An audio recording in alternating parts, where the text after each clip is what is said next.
Anonymous bonjour, cette vidéo a été réalisée par la chaîne YouTube, Anonymous 0000089. La guerre civile en France, une fatalité pour la France? Depuis sa prise de pouvoir, le régime socialiste s'applique à détruire la France, sa cohésion sociale, son économie, ses valeurs universelles, ses libertés, à ignorer ses lois. La paix civile en est compromise, les barbares nous ont déclaré la guerre, comment en est-on arrivé là? Comment la France a-t-elle bien pu perdre son âme? Est-ce une fatalité? L'absence de discernement et de lucidité, son fanatisme et sa lâche collaboration avec l'envahisseur, quel qu'il soit, sous prétexte de pacifisme, ne sont-ils pas dans les gènes de cette gauche au pouvoir? Avec l'aide d'un des plus grands experts mondiaux en matière de propagande soviétique, de désinformation et de manipulation, tentons d'éclairer la marche insidieuse et perfide d'une subversion vieille de presque 70 ans. Petit rappel historique, juste après la Deuxième Guerre mondiale, l'URSS et les USA se livraient à la fameuse guerre froide. Et nos petites démocraties européennes devenaient un terrain de prédilection pour les soviétiques dans leurs grandes manœuvres de subversion. Ils entamaient au grand jour un processus de déstabilisation lent, terriblement pernicieux et hautement toxique.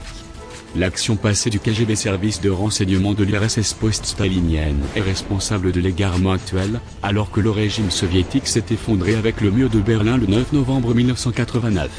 Ex-agent du KGB, Yuri Alexandrovitch Bemenov est passé à l'Ouest dans les années 1970. Il a raconté en 1985 les techniques de déstabilisation et de manipulation de l'opinion. Il révèle ainsi comment le bloc socialo-communiste, symbole puissamment mis en œuvre une politique globale de manipulation de l'opinion et des élites au niveau mondial, symbole puisse a conditionné les écoliers et étudiants occidentaux aux idéaux socialistes sur au moins 3 générations. Cette tâche représentait selon lui 85% de l'activité du KGB. Et oui, désolé, c'est moins glamour qu'un James Bond. Symbole puisse a systématiquement recruté tous les faiseurs d'opinion à l'Ouest pour influencer et déstabiliser le monde non communiste. Symbole puisse a démoralisé, perte des valeurs, et conditionner des pans entiers de la société, devenus les idiots utiles du socialisme. La plupart qui ont fait leurs études dans les années 60, de ceux qui ont quitté l'école, et la plupart des pseudo-intellectuels occupent aujourd'hui des postes de pouvoir au gouvernement, dans l'administration, dans les affaires, les médias, ou dans le système éducatif. Explique qu'ils sont contaminés, programmés pour penser et réagir à certains stimuli d'une façon déterminée. Vous ne pouvez pas changer leur façon de voir, même si vous leur présentez des informations véridiques. Même si vous leur démontrez que blanc c'est blanc, et noir c'est noir, vous ne pouvez pas modifier leur perception de base et leur logique de comportement. Chez ces gens-là, le processus de démoralisation, rejet des valeurs, est total et irréversible. Dire la vérité n'a plus aucune importance. Une personne qui a perdu tout sens moral n'est plus en mesure de prendre en compte la réalité des faits. Les faits, le réel cela ne l'atteint plus. Même en la bombardant d'informations, de preuves authentiques, de documents, de photos, même si on l'emmenait de force en ex-URSS pour lui montrer les camps de concentration, elle refuserait d'y croire. C'est le tragique de la perte de nos valeurs fondamentales. Chez les Hollande, Valls, Taubira, le mal est fait et mis en pratique. Le KGB disait à ses agents, entrez en contact avec les cyniques, les égocentriques qui peuvent vous mentir d'un air angélique en vous regardant droit dans les yeux. Voilà les gens qu'il fallait recruter, ceux qui n'avaient plus aucun principe moraux, des gens avides de pouvoir, ceux qui se prennent pour quelqu'un, ou qui se croient très importants.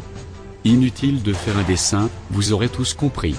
Voici donc la haine du riche ou du sans-dents, la constante incompréhension pour l'économie libérale, le mépris pour les entrepreneurs, pour les épargnants qui ont travaillé toute leur vie, le pouvoir exorbitant des syndicats qui ne représentent plus qu'eux-mêmes, le sectarisme à l'encontre d'une France rancie, moisie, condamnée à payer le tribut et à s'écraser, le mépris pour la religion chrétienne fondatrice de notre humanisme républicain et des droits de l'homme, une laïcité sciemment dénaturée et corrompue au profit d'un islam liberticide qu'il se refuse à regarder en face.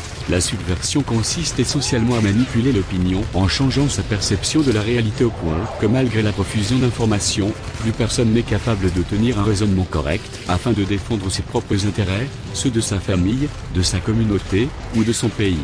Elle vise à renverser l'ordre établi, ses lois et ses principes.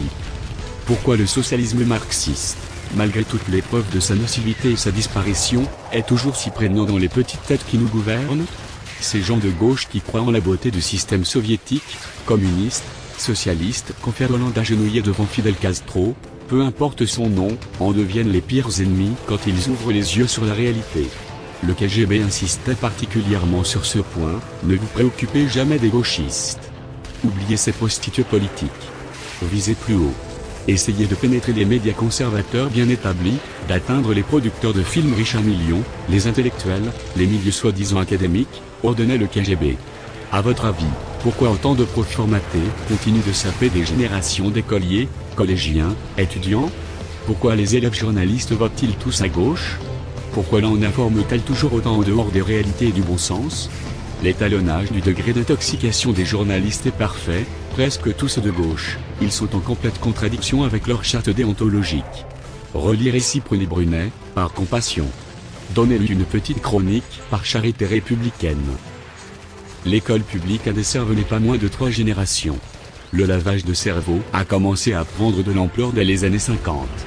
Les théories marxistes ont été injectées depuis 1945 dans les esprits malléables sans rencontrer de résistance, sans être contrebalancées par les fondamentaux de la République démocratique française. Ajoutez à cela dans les années qui ont suivi la défection des parents absents, la mode des familles éclatées qui peinent à remplir leur rôle éducatif, et les enfants n'ont plus comme référence que l'enseignement tendancieux qu'ils reçoivent à l'école de la République. Grâce à la novlangue si chère aux pédagogues du système, la mauvaise maîtrise de la langue rend les gens stupides et dépendants. Ils deviennent des sujets aisément manipulables. Aujourd'hui, les plus vieux désintoxiqués ont aujourd'hui entre 55 et 65 ans, comme Hollande et la grande majorité des leaders politiques de gauche, au centre et même certains à droite. Et les plus jeunes sont nos enfants. Nos chères têtes blondes seront définitivement contaminées si nous laissons les profs gauchistes leur inculquer une histoire réécrite à la mode Filippetti ou Belkacem, si nous laissons ces enseignants leur interdire tout esprit critique et dénigrer le patriotisme au nom d'un vivre ensemble fantasmé. Entre ces deux générations, toute une palanquée de responsables d'associations et de milices antifa, enseignants, journalistes, éditeurs, écrivains, acteurs, chanteurs, éducateurs, profs de sciences politiques, de l'ANMA, avec cette promo Voltaire, qui tient la France en otage, responsables associatifs, parfois même prêtres ou pasteurs désireux de nouer avec les islamistes un dialogue interreligieux. Car enfin, dialogue-t-on avec Ebola? S'arrangeant jadis du nazisme, aujourd'hui soumise à l'islam, la gauche détruit méticuleusement toutes les défenses immunitaires de la France. C'est un fait historique établi, le pacifisme prôné par le Front populaire a fait le lit de la collaboration avec l'Allemagne nazie. Aujourd'hui, ce même idéal utopique nous mène tout droit à l'établissement d'une république islamique française. Voilà le congrès de l'Union des organisations islamiques de France. Depuis les années Mitterrand, le socialisme a creusé dans la mentalité française un vide moral et éthique abyssal, un vide tel que s'y engouffre l'islam, cette idéologie politico-religieuse criminelle et totalitaire. La rencontre de ces deux courants qui se nourrissent l'un l'autre crée les conditions d'un cataclysme national. Aux socialistes, l'électorat musulman et la neutralisation de la France qui résiste, aux islamistes la complaisance et la promotion de l'obscurantisme mahométan. C'est ainsi qu'un parti de délinquants notoires menant campagne utopique et propagandaineuse a su installer un François Hollande, président fantoche aux commandes de l'État français. Et c'est aussi la raison pour laquelle tant de jeunes gens se jettent à corps perdu dans le djihad. La guerre est déclarée. Le KGB fut considéré comme l'épée et le bouclier de la révolution bolchevique. En bon musulman, Erdogan, président de la Turquie, ne proclamait-il pas les minarets sont nos baïonnettes, les coupoles nos casques, les mosquées sont nos casernes et les croyants nos soldats? Nous la perdrons si nous continuons de composer avec cette gauche de l'abdique.